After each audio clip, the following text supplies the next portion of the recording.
Good morning, everyone. We're just going to give it a few moments to let folks join the room, but we're very excited to have you join us. So we'll give it about another minute or so, and then I will provide introductions.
All right. Well, good morning, everyone. Thank you so much for joining us today. We're very excited to have you with us. My name is Danny Sesenya, and I am the director of the California LGBTQ Health and Human Services Network.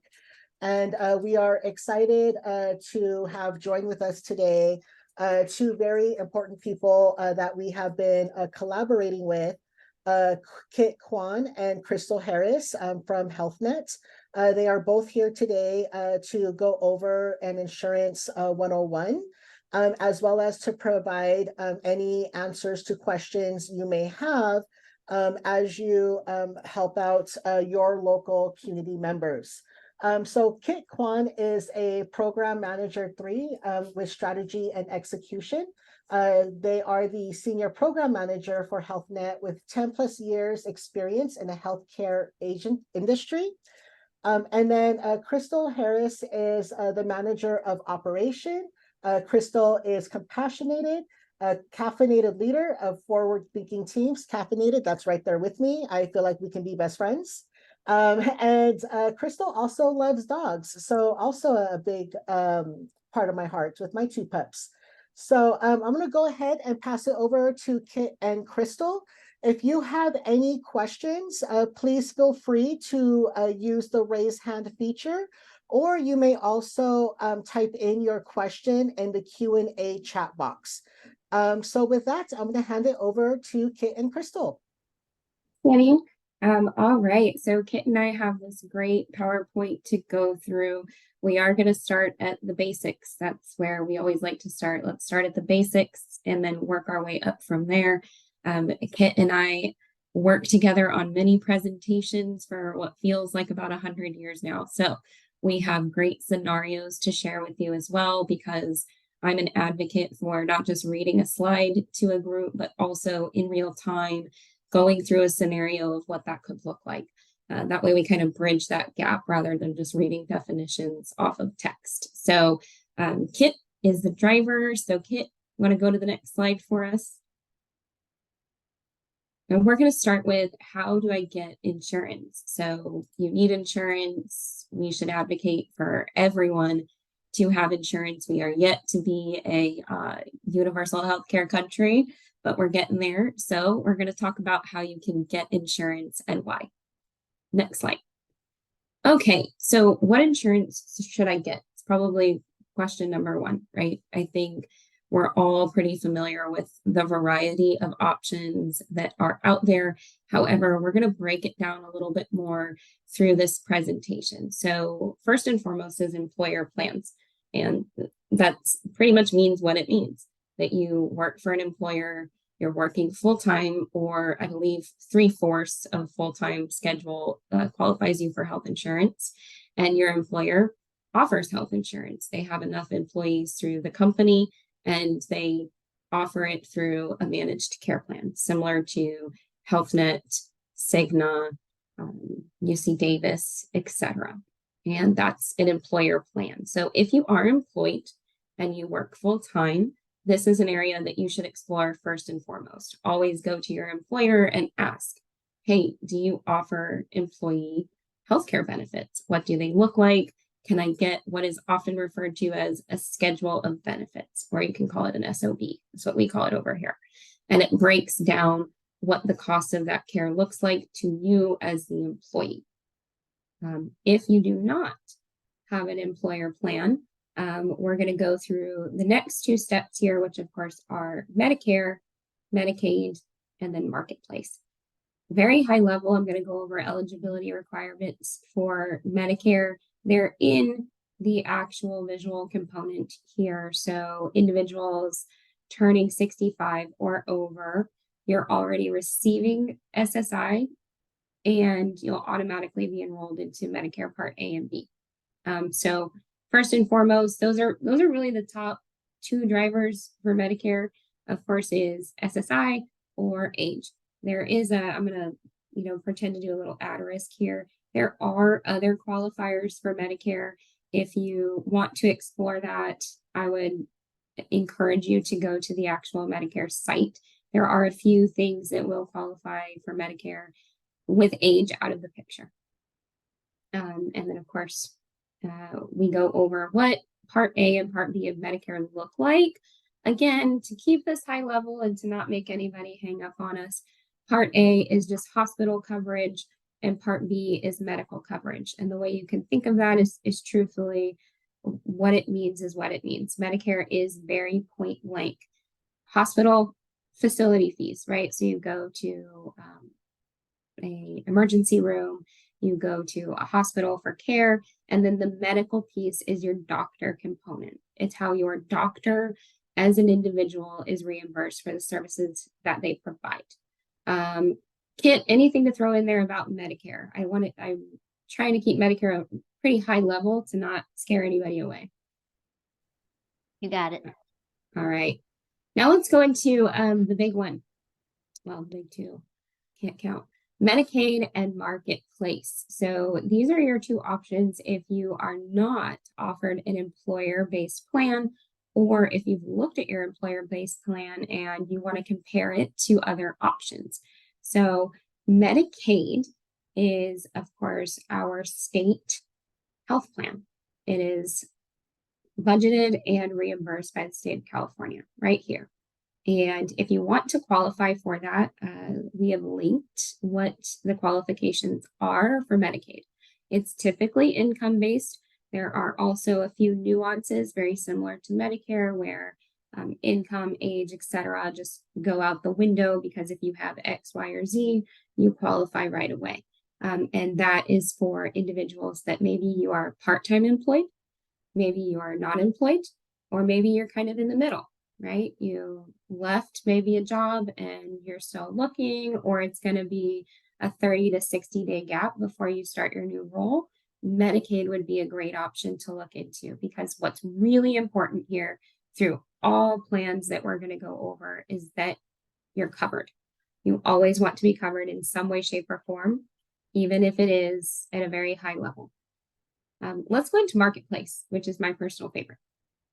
So Marketplace is kind of the bridge in between, right? So if you don't qualify for Medicaid and you're either not working full-time or your employer doesn't offer it, maybe they don't have enough employees that they employ for it to be mandated that they supply employer coverage, this is where Marketplace comes into play. And Marketplace is an insurance benefit that you as an individual purchase. You go to the same link that we have linked here to see which one you qualify for. I'll be very honest. I walked somebody through this just the other day in 2023. The site's been updated. It's very user-friendly. It's not complicated, and it does make language very basic. So don't be too overwhelmed to go check out the Covered California. It is easy to walk through, I promise, and you can hold me to that. Okay. And Marketplace, again, kind of the bridge in between. It's a commercial-based benefit, so you can get a little bit of better coverage than you would through maybe a Medicaid plan. Medicaid, if you're not eligible, is where Marketplace comes in, and then employer plans, if they don't offer one or you're not working full-time, Marketplace comes in as well. Anything else to throw out there, Kit? I'll just remind, right, with the exception of Medicare, right, with employer plans, Medicaid, or Marketplace on an annual basis, right, you will be asked to, especially in the case of employer, right, every year they may be changing the specific benefits or the insurance that they may be offering. So every year you'll be probably going in and reselecting your benefits. In the case of Medicaid and Marketplace, every year you'll be reevaluated. And sometimes you may find yourself switching between Marketplace and Medicaid because it could be that one year, depending on your condition and situation, you qualify for Marketplace, and then the next year, if the situation change and the reevaluation takes place, you may then become qualified for Medicaid. So the condition will continue to change, and every year you will be reevaluated. So just be on the lookout annually, either for employer changes, right, when you're working with an employer that's offering insurance, or if you apply for Medicaid or Marketplace Recover California, every year there will be a reminder, right, that you have to reapply and you'll be reevaluated for what you actually qualify for. Correct. Great reminder there, Kit. Yes, absolutely. That is important and it's ongoing right now. So make sure you kind of mark it in your calendar and set a reminder if you're on the Medicaid Marketplace scenario. All right. And lastly is if you need any assistance, right, with applying for your insurance. Employer plans, right, your employer should always provide you with the assistance you need on what are the insurance or benefits that offer and what you can select. When it comes to Medicare, Medicaid, Marketplace, there are a lot of organizations out there that can offer enrollment assistance into insurance, right? Out2enroll.org being one of those. But in addition to that, there's a lot of FQHCs or other nonprofit organizations out there in the community that offers in-person or by phone assistance with enrollment. Yes, which is helpful. Regardless of how maybe easy breezy the site is, it might be helpful to some to walk through this in real time with an individual. All right, let's go to our next slide. And our next slides are going to cover selecting your plan and your primary care physician, who we often refer to as a PCP. Next slide. Okay, so again, not going to read the full body of text, so I don't want to put anybody to sleep. However, selecting plans and PCP. So for an employer plan, as an example, each employer provides different options. So again, what Kit kind of went over briefly was really lean into your employer if they offer these benefits. They will have what we refer to as a schedule of benefit. You can see what your costs are right away, and you'll be able to see who you can select as your primary care provider through the healthcare group that they are a part of. So employer plans really lean into the employer as to what your options are. Medicare, you are required to select a plan for Part A and Part B. And then Part C, you have an option to pay into, which we won't go too granular into that. Medicare is broken up into four parts. But Part C, Part A and B are your big ones. Part A and B are the big ones. And this goes over, of course, monthly premiums. So that's the cost to you as the individual for both Medicare and employer plans, and then Marketplace will have them as well. Medicaid is the only option in this particular demonstration that does not have a monthly premium to the members. So really what you're looking for with Medicare is that if you, for Part B, you're going to select a group. If you opt into Part C, which is an important call out for Part C, you can select your health plan and primary care physician. There's no HMO or PPO selection with Medicare. You'll probably see, if you're familiar with Medicare or you're eligible for Medicare, if you go into an urgent care or you go into just a regular healthcare facility, they are going to have like pictures posted all over their office saying that they will help you enroll in Medicare. And that's something that I would highly encourage.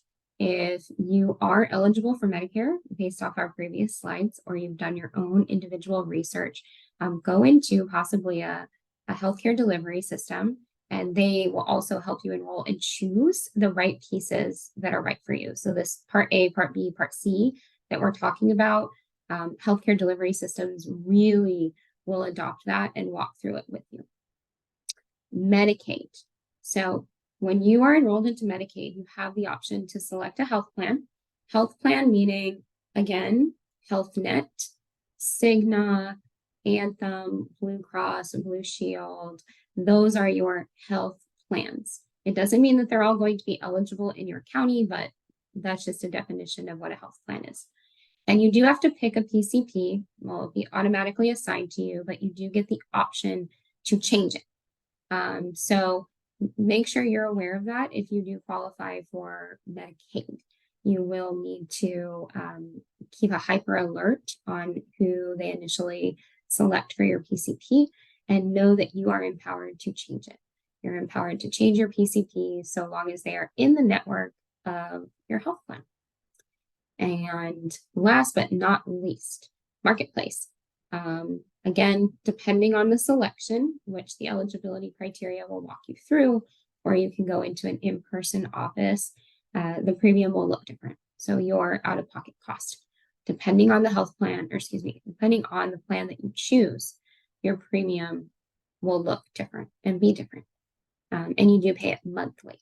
And for Marketplace, they do have an HMO plan and they do have a PPO plan. And we're going to go over the difference between an HMO and a PPO. So don't let that startle you. We are going to go over what an HMO is versus what a PPO is. And you get the selection again to choose your primary care through Marketplace. Kit, anything that I may have missed here through this quick run through? I think you covered pretty much everything. I'll just add another scenario is oftentimes, even though we're saying that the order is you get insurance, right? And then you select your plans and you select your PCP, their possibly medical group, right? And you may also select PPO and HMO, which Krystal will go into in a little bit more. But oftentimes the scenario really would be that you already have a PCP or you have a provider that you regularly see, and you could do the reverse, right? Like you already have a provider that you regularly see, you like the specific provider that you're seeing, right? You can ask your provider, right? What insurance do they take? And if whether they are working with a specific plan, right? And if they are part of a specific medical group or whether you can select the provider directly, right? You can often ask those questions of your provider and that will help make your decision on what health plan and what provider group or even whether it's HMO or PPO that you will end up selecting. Yeah, that's a good call out, Kit. If you already have a PCP in mind, I'll use myself as tribute here, volunteering as tribute. I would follow my primary care physician pretty much anywhere, and not in a weird stalker way, just genuinely. I would follow my PCP anywhere. So if I were to go look through Marketplace or I were to go look through Medicare, etc., it would be very important for me to ensure that the care plan and the options that I choose correlate to allowing me to still have access to my particular PCP. All right, let's go to the next one. Okay, so these are just some common terms that we're going to kind of go through because I know Kit and I are using our acronym language here. And if you don't have a history in insurance, or like most of us, it's just complicated and annoying. Sometimes these acronyms may not be very well known. So what does a PPO mean? If you enroll through a PPO through either your employer or a commercial/marketplace plan, it's really the only way access to PPO comes. That means you're not limited to a medical group, which means you have more choice when selecting a PCP. And so what that means is you can select a PCP from really any healthcare delivery system. They're not going to be any parameters or limits for who you can choose for your PCP. Let's go into HMO really quickly because they are distinctly the two opposites of one another. So again, HMO, if you opt in through employer or the marketplace plan, you do have to select or of course be assigned a PCP associated with a specific medical group. And the medical group is where you will get all of your services moving forward. So, Kit, let's role play this one.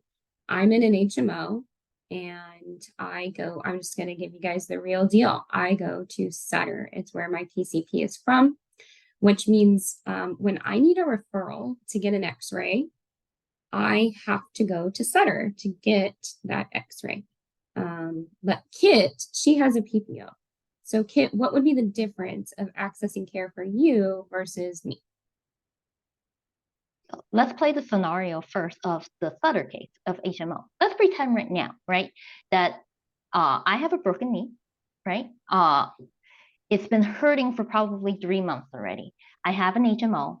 I have selected Sutter as my particular medical provider. So now I'm calling my medical provider. I'm going into Sutter and I'm saying, my knee hurts a lot. It's been 3 months already. I don't know what to do, right? The doctor took a look and said, it looks like you strained your tendon and it looks like you strained your muscle. This is going to take time for it to heal. We're going to have to get you maybe physical therapy or advise you to go see a chiropractor for this particular situation. In that situation in HMO, right, what would happen is that your particular primary care provider, in this case, Sutter, they will write a referral, right, for you to go see a physical therapist, right? Let's say, for example, right, if this is a PCP that's within a particular medical group, after they write the referral, right, it may also require an authorization by the medical group themselves before you can actually see the specialist. And this varies based on the specific situation and the specific specialist that you will need to see. Do you want to add anything else, Krystal? No, I think that was great. And thank you for adding that we broke our knees. I forgot to add that we broke our knees. So yes. HMO is very important to kind of go over before we go over through PPO, because as Kit shared, you can see how everything leans into the same center. This is important if you're like me and you have a primary care that you want to stick with, and you select an HMO, be aware that you will have to get your care through those medical entities by name and through the referral system that Kit is speaking to. Now, on the opposite side of the coin is the PPO plan. The PPO plan, I can still select the same PCP that I have now. I still get to have that same PCP. However, let's say when he puts in the order for the x-ray, I don't have to wait for the group to approve it. And I don't have to go to Sutter or the delivery system that my PCP is a part of. So if I'm on my way home and there's a closer place, or I just feel like going somewhere different, I can walk in there and get access to care based off the order that my doctor wrote me, because I have the PPO plan, where HMO was the opposite. I would have to go to a Sutter. I'm going to continue to use them as an example. I would have to continue to go to a Sutter, where PPO, I can still get my order from Sutter. I can get it from really anywhere. And I can also receive the care that they ordered through any other healthcare delivery system. Kit, anything I missed there? Yep, perfect. Perfect scenarios, even without the broken knee. But I will also note, right, that just like Krystal said, with PPO, you really have a choice of going anywhere you want to, right? It doesn't have to be within the network of your PCP. It does come at a cost. So when you really think about it, it's really HMO is lower cost, PPO is higher cost. You're paying to have choice, right? With PPO, right. You're paying so that you can't go out of network, which is what we say when you're not within a specific selection or same group as your PCP, right? You can go out of the network and select the provider or care of your choice. Of course, it will end up costing more. Yeah, good call out. PPOs are more expensive than an HMO. They also have associated deductibles, which we call out here. A deductible is really, I think it has the same meaning through all types of insurance, car, home, etc.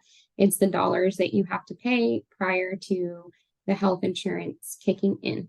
a PPO is going to have a deductible, meaning maybe it's $300. And if you get that x-ray that Kit and I need because we broke our knees, we have to pay $300 of what that service costs prior to the insurance kicking in. However, once that $300 has been met, the insurance pays for the remainder of our services for that year with potential additional, share of costs and out of pocket as it relates. So you will want to go over that through your options of what your deductibles and share of cost look like. That typically can be referred to as a copay. You'll probably hear copay used very frequently. It means when you go to the doctor, your PCP, an ER, urgent care, it usually will have a fee associated with it that you pay upfront, $20, $40, $50, and you pay this out of pocket. And that's all available to you in any plan that you select. Medicaid, Marketplace, Employer, or Medicare will have an SOC, and it will break down those costs for you. And then the only other highlight down here is Medicaid. We will call out that Medicaid may have cost share, but very little, because again, it's a state-funded program, and it is for, it's a temporary program, right? Those that have left the workforce and looking to join again, low income, etc. So not a lot of dollars associated there. Yeah. Anything else you want to go over? I'll just add, right, share of cost, just like Krystal say, for Medicaid works really similar to like a deductible, right? Like you pay it down and then eventually it'll get covered by the insurance once you pay down through all of your copays. I will also note that if you're applying, right, for Medicaid through the Cover California website, it will usually offer you two options based on your income level or based on your condition. It will say you qualify for Medicaid with share of cost, or you can select one of these marketplace plans, right? One of these Cover California plans. So you usually would be able to pick whether you want to stick with Medicaid with a certain amount of share cost. It could be high, it could be low, depending on your specific situation. Or you could go with a Cover California plan, a marketplace plan that will have its own set of costs, but may ultimately have the specific PCP or PPO or HMO choice that you would want to select. Correct. Great. All right, let's stop talking about money. Let's go to the next one. Okay, getting access to care, one of the most important things that we'll go over here today, right? Next slide. Okay. So this breaks down kind of very high level of what access to care looks like once you have determined what plan you've selected, and then of course who your managed care plan is. So this is where you'll receive your insurance card. On the back of every insurance card is phone numbers that you can call, just as an FYI. They also populate the PCP contact information if you need that. However, really quick Google search helps as well. And this is where if you want to change your PCP, right? Maybe you knew who you wanted to select as your PCP, but the managed care plan selected one for you. We didn't get the change in time. Who knows? This is the phone number too that you call to access your managed care plan, and you can change your PCP at any time. And that's what the second bullet goes over, that you'll find the member services number of your plan on that card as well. Any inquiry that you have should be targeted towards your managed care. They really are the hand-holding mechanism here, right? If you need help scheduling an appointment, if you need help understanding what your cost may be for an appointment, if you're following up maybe on a referral, right? With Kit and I and our broken knees, if we get referrals placed in for, let's say, an MRI, right? Very high level imaging. And, our doctor, our PCP told us that they put in the order, and we're just like waiting around thinking, when is somebody going to call me for this appointment? Has it been approved? These are also inquiries that your managed care plan will be happy to take care of. Your managed care plan works for you. So anytime that you need assistance, you need to inquiry about a doctor, You need to talk about a doctor, right? Maybe you need to report something. Your managed care plan is always going to be where you go first. And then we go into if you want to switch your PCP, but you don't quite know who to pick. All of the managed care plans do have a directory posted online. And this is where you can kind of go through the doctors in your area. You can search by county, you can search by zip code, you can search by radius. How far are you willing to travel to see a primary care physician? And then this is where you're going to research that primary care. Maybe you were recommended by somebody that you know, maybe through groups, a primary care physician got great reviews, and you want to inquiry on if that particular physician is in your network.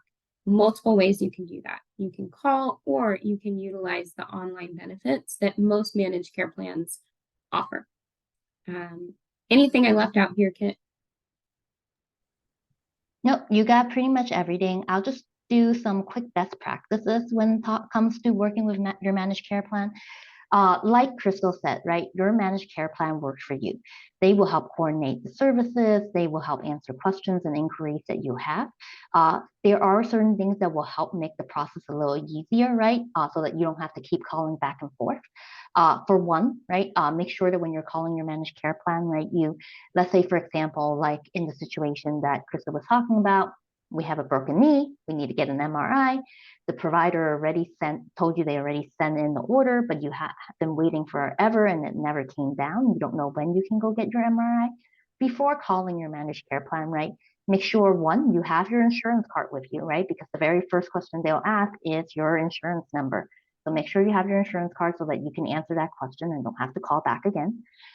Secondly, it will be good, right, for you to know when was the order submitted, who's your provider, so that it'll help them search. You don't necessarily have to have all of those information when you call, but it's helpful, right? Because all of us don't like calling into any service. This is regardless of managed care plan or if I'm trying to order something from McDonald's, right? when you're trying to order something, if you're prepared and you don't want to keep calling back and forth and say, oh, I forgot an order, and then let me wait another 15 minutes before I get to a specific call service agent. It's always best to have those information at hand already so that you can answer all of those questions and they can help you as efficiently as possible to resolve the inquiries that you have at hand.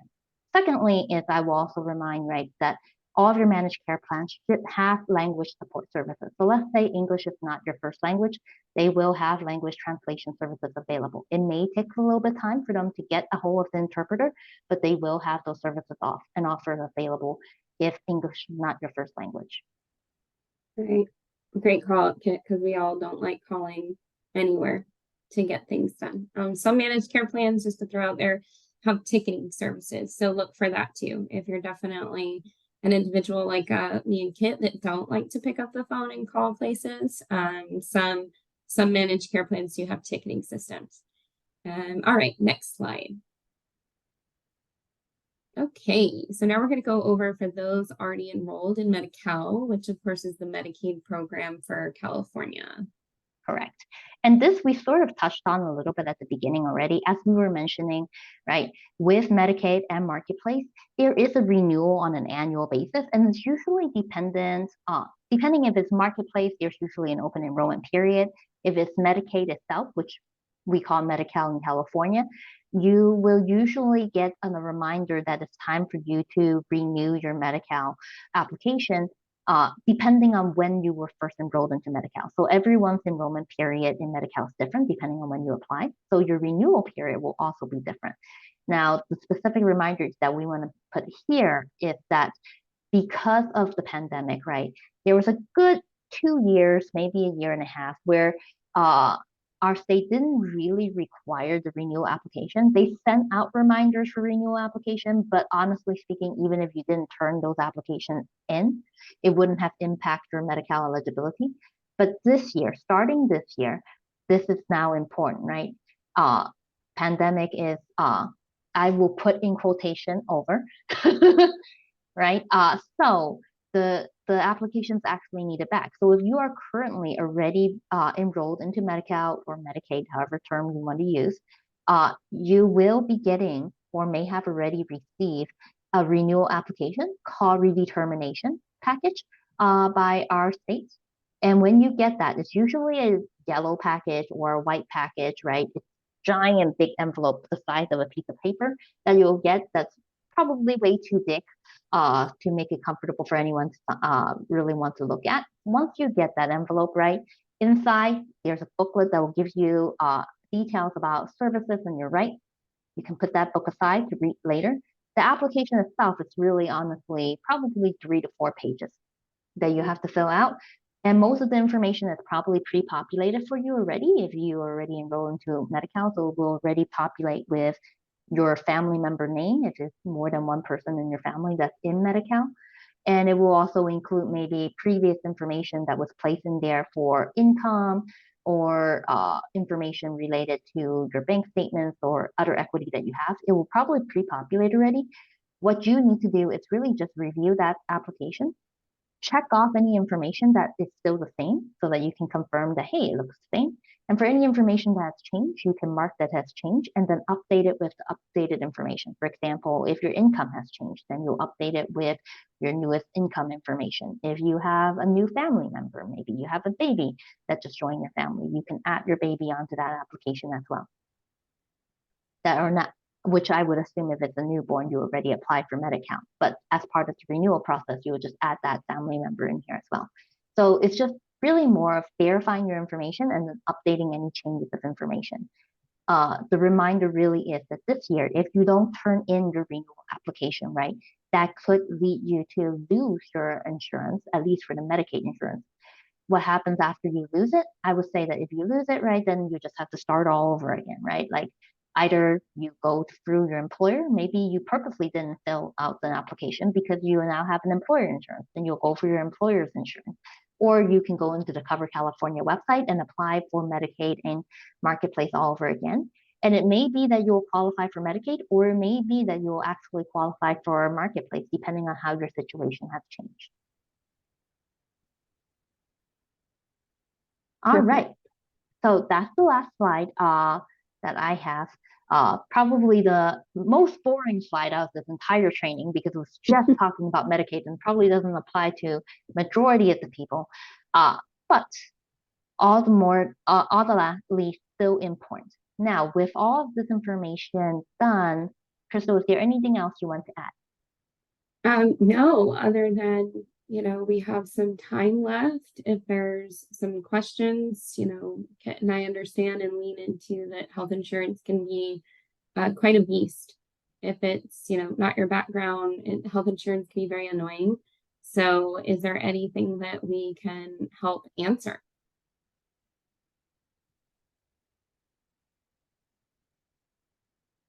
I don't see anything in the chat, but feel free to use the chat, Kit, and I will answer what we can. Any questions related to access to care, or even, if we can go further into what the different types of plans are, that can be confusing as well. So let us know. The time is yours.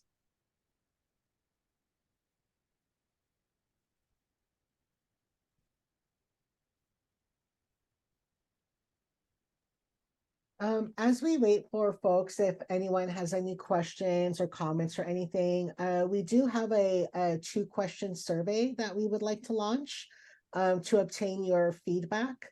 Some of the questions are, what is most helpful about this presentation and what would you like to learn more about? This is a really great way to provide feedback so that way any future presentations that are provided could really meet your needs as you engage and work with our community across the state.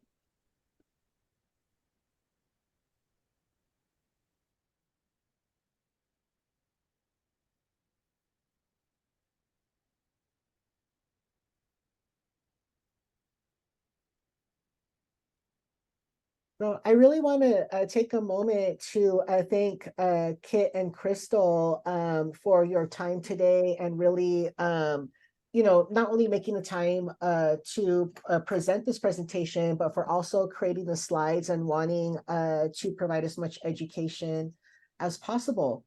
And then I do see that there is a question in the chat box from Maria. If you are able to speak a little bit more about the supplemental plans for Medicare.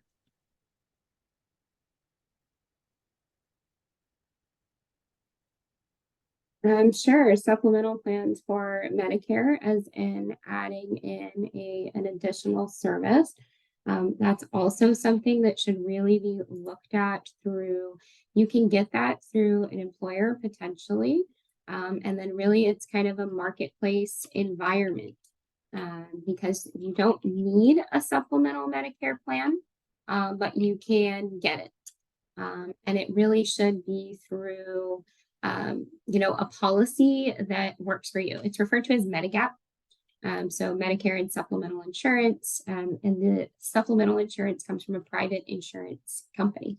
So what you would do is really look into, in particular, marketplace, because you can purchase a commercialized product like a PPO or an HMO that Kit and I went over. And what that happens is that what occurs in insurance, is I'm going to use my hands because I'm a hand person, is that commercial insurance is always coming first. They are the first payer.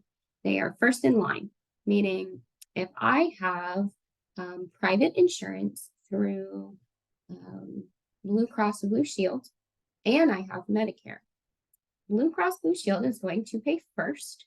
And then whatever they don't pay, Medicare picks up the difference. So it kind of helps with your out-of-pocket costs with Medicare.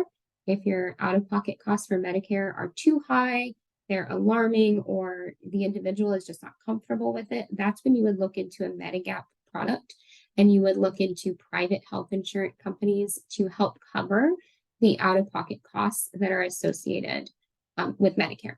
So the Covered California link that we have in this particular PowerPoint is a great example of that, to look for commercialized products. And then, of course, if you qualify for Medicare, for some of those at-risk scenarios, not necessarily age or retired yet, you could also look through a supplemental plan through your employer. Kit, anything to add for Medigap? All right. Yeah, Medigap is commercial comes first, commercial is king, and then Medicare comes underneath it. So anything else that we can add for that, definitely look on the commercial side of the house.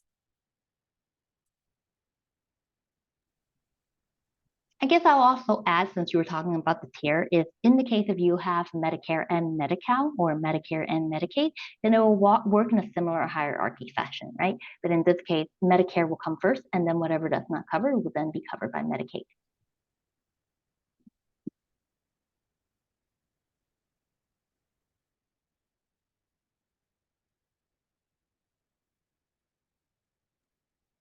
Great. Thank you so much for that information. Does anyone else have any questions, comments, or concerns? And please feel free to also raise your hand, and we're more than happy to unmute you as well.